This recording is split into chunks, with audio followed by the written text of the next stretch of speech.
కర్ణాటక రాష్ట్రం నందు 3 ప్రఖ్యాత సుబ్రహ్మణ్య స్వామి క్షేత్రాలున్నాయి.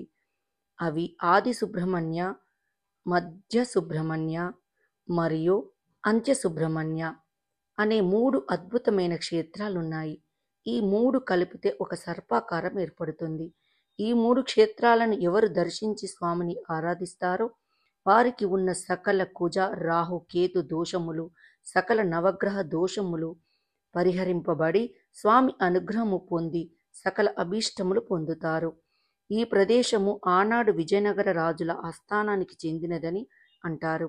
శ్రీరామచంద్రుడు వనవాస కాలంలో నాగల మడకలోని నివాసమున్నట్లు చారిత్రక ఆధారాల ద్వారా తెలుస్తుంది.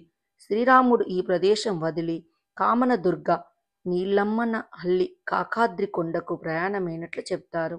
ఈ కొండని కామిలి కొండ అని పిలుస్తారు. ఈ కొండపై శ్రీరామచంద్ర స్వామి వారి గుడి ఉంది.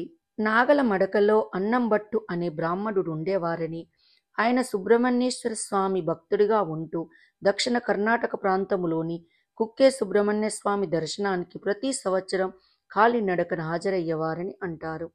ఒకసారి వృద్ధాప్యములో అన్నంబట్టు గారు కుక్కేలో రథం లాగే సమయానికి చేరుకోలేకపోయారని, అయితే భక్తులు ఎంతమంది లాగినా కూడా రథం ముందుకు కదలక అలాగే నిలిచిపోయిందని, అన్నంబట్టు గారు అక్కడికి చేరుకొని రథం పగ్గాలపై చేయి వేసిన వెంటనే రథం కదిలిందని పూర్వీకులు చెప్తారు.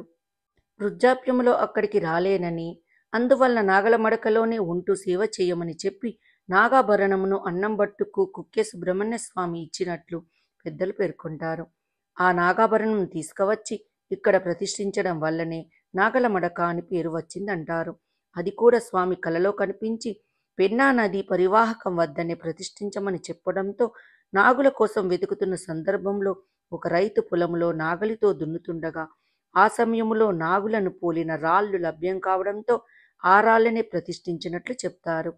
ప్రారంభంలో కేవలం 4 స్తంభాలు నిలబెట్టి రాతిబండ పరిచి మంటపాన్ని నిర్మించారని రొద్దంకుకు చెందిన బాలసుబ్బయ్య అనే వ్యక్తి ఈ మంటపంలో వ్యాపారంకు సంబంధించిన సరుకులు పెట్టుకుని నిద్రిస్తుండగా స్వామి కలలో కనిపించి ఆలయం నిర్మించాలని చెప్పడంతో ఆయన ఆలయ నిర్మాణానికి కృషి చేసి సఫలీకృతుడైనట్లు తెలిసింది.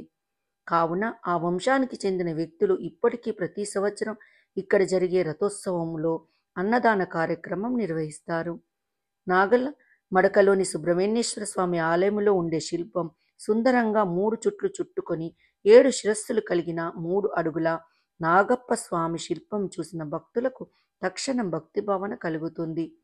పుల్లి విస్తర్ల విశిష్టత: ప్రతి ఏడాది ఒకసారి నిర్వహించే బ్రహ్మరథోత్సవములో లక్షలాది మంది తమ మొక్కుబడులు తీర్చుకోవడానికి ఈ ప్రాంతానికి వస్తుంటారు. అందులో విశిష్టమైనది పుల్లి విస్తర్లు. బ్రాహ్మణులు భోజనం చేసి వదిలిన ఆకులు పుల్లి విస్తర్లు అంటే. పుల్లి విస్తర్లు తలపై పెట్టుకొని పినాకిని నదిలో స్నానం చేస్తారు.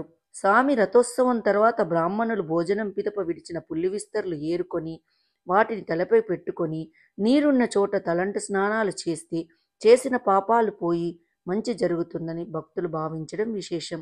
అప్పటి వరకు ఉన్న ఉపవాస దీక్షను విరమించడం భక్తుల ఆనవాయితీ.